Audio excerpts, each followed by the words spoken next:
አልቻለም ይላል አብዱል ፈታህ ሲሲ ያንን እንኳን አጋጣሚ ተጠቅሞ ኢትዮጵያን መውጋት ይችል ነበር ይህ አይነት በጣም ሲምፕል የሆኑ ተቃዋሚዎችን እንኳን ማስታገስ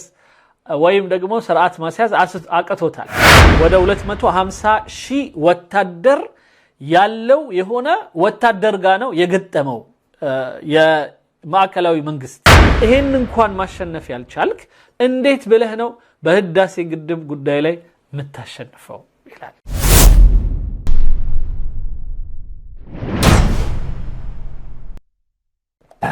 ودك بيوتها ومسح قرى بأكملها من على الخريطة وفي الآخر رايح يطلب مساعدة الصهاينة عشان 1000 إرهابي أو 1000 عيل አሁን ላይ አብዱል ፈታህ ሲሲ ሌላው ቀርቶ 1000 የማይሞሉ ተቃዋሚዎቹን በሲና አካባቢ ለማስታገስ ያቃተው የሆነና 7 አመት እየፈጀበት ስቲል እየተንፈራፈረ አሁንም አቅም አጥቶ ሰሃይና ይላቸዋል ጽዮናውያን እባካችሁ አግዙኝ የሚልበት ሰዓት ላይ ደርሷል ይላል وعيال بشباشب في الوقت ያውም እነዚህ ሰዎች የሚዋጉት በጣም ሲምፕል በሆነ መሳሪያዎች ነው ቢሸባሽብ ይለዋል እሱ በጫማ በነጠላ ጫማ አስመስሎ ነው የሳለው እንዲህ አይነት በጣም ሲምፕል የሆኑ ተቃዋሚዎችን እንኳን ማስታገስ ወይም ደግሞ ስርዓት ማስያዝ አቅቶታል በተለያየ ቦታ የተወተፉ ማለት ነው አንዴ በጋዛ ስር አንዴ በሊቢያ አንዴ በመናመን በሲና አካባቢ በተለይ በጣም ሚርመሰመሱ አስቸጋሪ አካሎች አሉበት ይላል في الوقت ده بقى البعض قارن بين اللي بيجري في سينا من 7 سنين وبين معركة خلصت في أقل من 4 شهور في إقليم تجراي في እና አሁን ላይ አንዳንድ እንትኖች አንዳንድ አወዳዳሪዎች በኢትዮጵያና በግብጽ ያለውን ችግር በማወዳደር የኢትዮጵያ ችግር አንዳንድ ጊዜ እኛ ጋር ልክ ነው መጥፋት አለበት መኖር የለበትም የህዋት የፋኖ የሸኔ ምናምን ይያልን ሁሌ ምናወራበት ነገር ሁሌ የሚያደማን ነገር ነው ሁሉ ጊዜ በኢትዮጵያ ጉዳዮች ላይ ጥሩ ነገር ታወራና ግን ይላል ሰው ሁሉ ጊዜ እንደው ኮሪደሩና ብለ ቆንጆ ነገር ስታወራ ሰላሙ ላይ ቢሰራ ነበር እንጂ በቃ ሁሉም ጊዜ ሰላም ምትለው ነገር ወሳኝ ሆና ትነሳለች ስለዚህ ነው አንድ ሀገር ያለ ሰላም አንድ ሀገር ያለ ደህንነት ምንም ቦታ የለው በጣም አስቸጋሪ ነው ነገሮችን በሙሉ ውስብስብ ያደርጋቸዋል የኢትዮጵያ በአንጻራዊ በተለይ በተለያዩ ቦታዎች ላይ ያሉትን ሰላሞችን ሁሉ ማንሳት የማይፈልጉም ቀዳዳ ይሆናቸዋል እቺኑ የተወሰኑ አንዳንድ የተነሱትን ችግሮች ሁሌ ያነሱም እርግጥ ነው የሚነሳም ነው ችግርም ነው ስለዚህ ይሄንን ነገር በተመለከተ በኢትዮጵያና በግብጽ እንኳን ማወዳደር የሚቻልበት ሁኔታዎች ሲኖሩ ጥሩ ነው አንዳንዴ ሌላም ሀገር ችግሮች አሉ እኛ ብቻ አይደሉም የሚለውም ነገር አንድ መማሪያ ነው ብዬ ነው ዛሬ ይሄንን ያመጣሁት ሰውየውም ራሱ ከኢማራት ጋር አያይዞ ስላመጣው ነው ለማንኛውም እንስማው ምን ይላል ኢትዮጵያ በ4 ወር የህዋቱን ችግር መፍታት ችላለች ይላል በዚህ ማለት ነው በጦርነትም በሰላም በፕሪቶሪያም ስምምነት ቢደረግ ማለት ነው اثيوبيا كان عندهم جيش كانوا 250,000 مسلح አንደኛ ኢትዮጵያ ሩብ ሚሊዮን ያ ማለት ነው ወደ 250,000 ወታደር ያለው የሆነ ወታደር ጋር ነው የገጠመው የማዕከላዊ መንግስት اثيوبيا دخلت خلصت عليه ኢትዮጵያ ገባች ሁሉ ነገር ጨረሰች ይላል رئيس الوزراء الاثيوبي يعلن السيطرة على عاصمة اقليم تجري لا مش ለምሳሌ ይሄው ከዚህ በፊት የወጣውን ፊልሞች ያወጣ ነው رئيس الوزراء الاثيوبي يعلن السيطرة على عاصمة اقليم تجري ለምሳሌ የትግራይን ችግር መቆጣጠር ችለናል ብሎ ጠቅላይ ሚኒስትሩ አወጀ ይለናል كده بس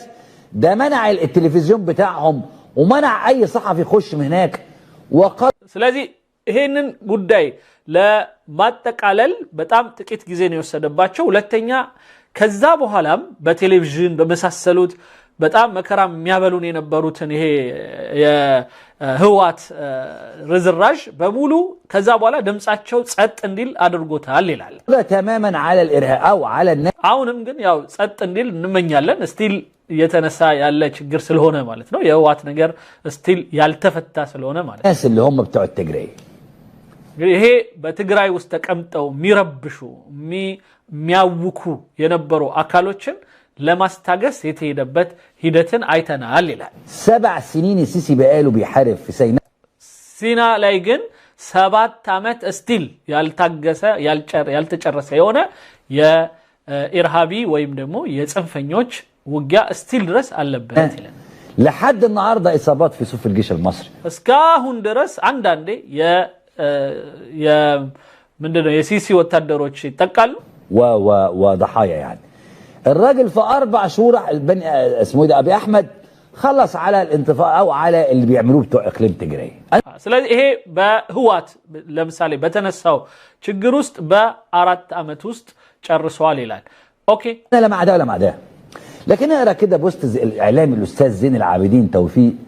بيقول في 4 اسابيع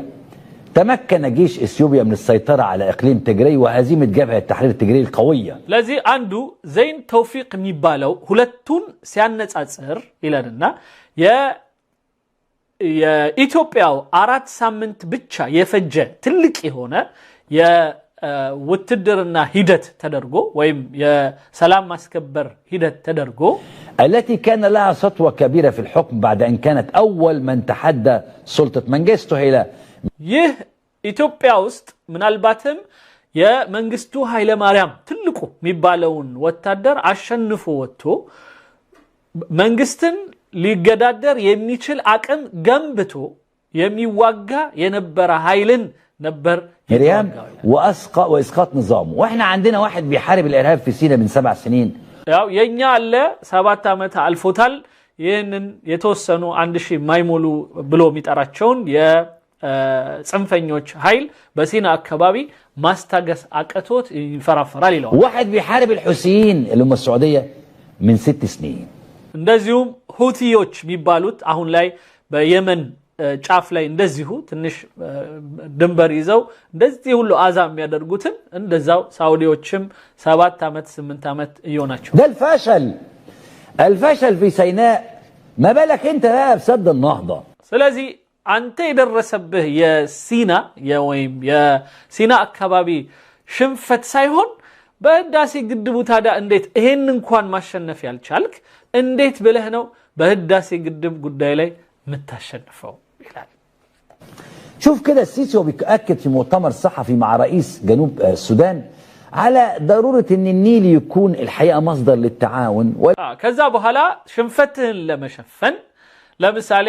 ከዚህ በፊት ያየነውን እንስማ ይላል ደቡብ ሱዳን ሄዶ ከደቡብ ሱዳን ጋራ ኢትዮጵያን እንዴት አድርገን ማሸነፍ እንደምንችል እንወያይ ይላል ليس للنزاع وشريان حياة مشترك بين دول ይሄ የጋራ ውሃ ነው አብረን እንኑር ምናምን والحوض النيل كلام بقى المستهلك نشوف كده ስለዚህ አሁን ዝም ብሎ ምንድነው ጊዜ መጨረሻ የውስጥ ብቻ የፖለቲካ ፍጆታ ብቻ የሆኑ ወሬዎችን ማውራት ጀምሯል المباحثات تعزيز التعاون القائم بين البلدين في مجال الموارد المائية والري وجهودنا المشتركة لتعظيم الاستفادة ውሃችንን በጋራ ለመጠቀም የመስኖ ስርዓትን ለማስተካከል የመሳሰሉት እያለ ያወራል አለ من موارد نهر النيل وأكدنا على رؤية የናይል ውሃችንን مصر المستندة إلى أن نهر النيل يجب أن يكون مصدرا للتعاون والتنمية ይህ የናይል ውሃ የጋራ መጠቀምና አብሮነትን ሊያደረጅ የሚገባ የሆነ መስመር ነው كشريان حياة لجميع شعوب دول حوض النيل የናይል ቤዝን ሀገራት በሙሉ የህይወታቸው ደምስር የሆነው كما استعرضنا التطورات الخاصة بقضية سد النهضة ومسار المفاوضات الجارية بهدف التوصل إلى የእስከዛሬው የያዝነው የውይይት ሂደትም በዚሁ ውሃው ላይ ስምምነት ለማድረግ ምናምን اتفاق قانوني ملزم حول አስገዳጅ አሳሪ ውል ታስቀኛል እኔ ሁሌ የምጠይቀው ጥያቄ አለ ግብጽን በምንድነው ምናስገድዳት ለዚህ መልስ እስካሁን ድረስ የሰጠን አንድም ግብጻዊ የለም እስኪ እኛ እንደ ኢትዮጵያን ምንገደደ ይኖራል ለምሳሌ ሌላ ግድብ ላትገድቡ እንደዚህ ያህል ውሃ ላትጠጡ ይሄን ያህል ውሃ ልትልኩ ለኛ ከኤሌክትሪክ ውጪ መስኖ ምናምን ላተጠቀሙ ምናምን ብለው እኛን የሚያስገድዱን ነገር ማአት ነገር አላቸው ግን እነሱ ምንድነው የሚገደዱት ምክንያቱም ለልጀሚዕ ይላሉ ለሁላችንም የሚያስገድድ ይላሉ ለምሳሌ ውሃውን እነሱን ከዚህ በላይ እንዳትይዙ በእንትናችሁ ማለት እንችላለን በምንድነው ስሙ እንደገና ወደ ናይልን ውሃ ወደ ሜዲትራኒያን ሲ መላክ የለባችሁም ወደ ሐይቁ አትልቀቁት ማለት እንችላለን ከሐይቁ በቀጥታ ወደ ምንድነው ወደ ናይል የሚያስኬድ መስመር አላችሁ በምንድነው ስሙ በመርከብ እሱን ዝጉት ማለት እንችላለን ወደ ሲና የምትወስዱትን ውሃ ወደ አዳዲስ ከተሞች ስትሰሩ እዛ ላይ የምትወስዱትን ውሃ ታው ማለት እንችላለን ሰው ሰራሽ ወንዝ ያላችሁ በሰፊው በረጅም የተንጣለለ እንትን ላይ በረሃ እንዲበላው ውሃውን የምታደርጉትን ታው ማለት እንችላለን ملء وتشغيل سد النهضة اي كلام بدنجان عبد السلام دق يا مزاج يقول له باذنجان ይለዋል በደርጃን ነው እንትልትና ባዝንጃን የባዝንጃን ወሬ ይባላል እነሱ ጋር ባባባል ዝም ብሎ ብቻ ለምጥምጥ ወሬ ذيك اي كلام في الهجايس ዝም በለ ብቻ አውራ ጉራ ብቻ بص الراجل عامل ازاي بصوا النبي انا مش عايز اقول كلمه يعني تتاخد عليا يعني بس بص الراجل عامل ازاي عامل زي الخصيان دي كلمه في العربي دي كلمه عربيه فصحى نعم زي الخصيان عارف انت الخصيان بقى ማለት ተኮላሽቷል ማለት ነው خصيان ማለት መኮላሸት ማለት የተኮላሸ ሰው ታውቃለህ ሲሲን የተኮላሸ ሰው ነው እዚህ ጋር መታየት ይላቸዋል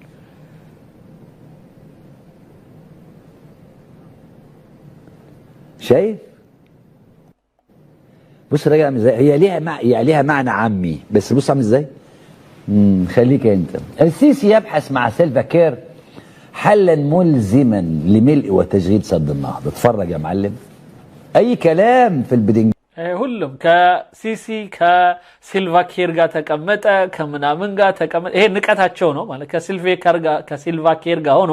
እንዴት ነው የህዳሴን ግድብ مفتي የሚያመጣው ለማለት ነው بص حلقه برغيف اثيوبيا على كلام الخصي الرئيس الاثيوبي او حد بيقول اهو الرئاسيه الاثيوبيه لمراسله الجزيره كذا مفاوضات ونقعد بقى يعني انا مش عايز اقول افريقيا في اثيوبيا የቀድሞ ፕሬዝዳንታችን ክብርት የሰጡትን ምላሽ ማለት ነው ከዚህ በፊት እሱንም እንደምሳሌ አምጥቶታል دول تقدمت زي الصومال دوله تقدمت وبقت دوله عظيمه وبقى فيها انتخابات وعندهم 4 رؤساء قاعدين ኢትዮጵያ ሶማሌላንድ እንኳን አዲስ ያለችው ሀገር ምርጫ ያደረጉ አሁን ላይ ምርጫቸው ሁለተኛ ምርጫ የተዘጋጁ ያሉበት ሁኔታ ነው አንዳንዶች 2-3 ጊዜ ምርጫ አድርገዋልና እናንተስ መቼ ነው የምታደርጉት ይላቸዋል እና አብዱል ፈታህ አሲሲ في انتخابات وجو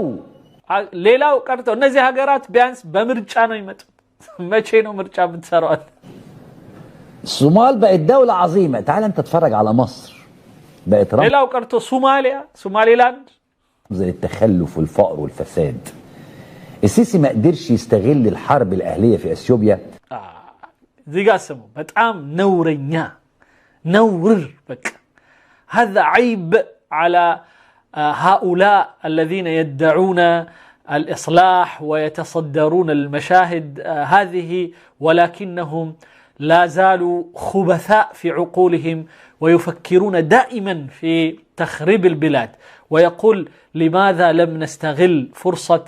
الحروب في أثيوبيا إلى الآن عقول متخلفة وإن كانت تدعي